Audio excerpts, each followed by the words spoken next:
বাংলা শিক্ষা এসএমএস পোর্টালে marks entry করার সময় আপনারা প্রত্যেকে সার্ভার ইস্যু এটি ফেস করেছেন। তো এটি ওভারকাম করার জন্য যে প্রসেসটি হলো সেটি হচ্ছে ট্যাপ টু এন্ট্রি।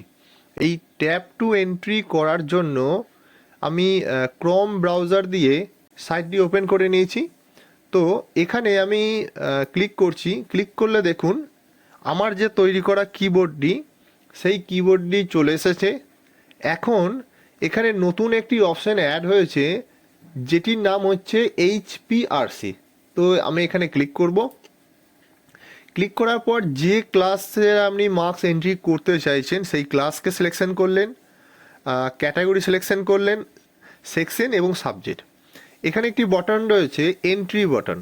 এই এন্ট্রি বাটনে ক্লিক করলে আপনার সমস্ত মার্কস এন্ট্রি হয়ে যাবে। তো চলুন দেখুন কিভাবে। তো এখানে আমি এন্ট্রিতে ক্লিক করছি। দেখুন এখানে যে মার্কসগুলো অটোমেটিক বসতে থাকছে এবং এটি কমপ্লিট হয়ে যাবে খুব সুন্দরভাবে। তো দেখুন এখন এখানে কমপ্লিট হয়ে গেছে। তো আপনারা দেখলেন যে কিভাবে এক ক্লিকে খুব অল্প সময়ের মধ্যে মার্কসকে এন্ট্রি করা যায়।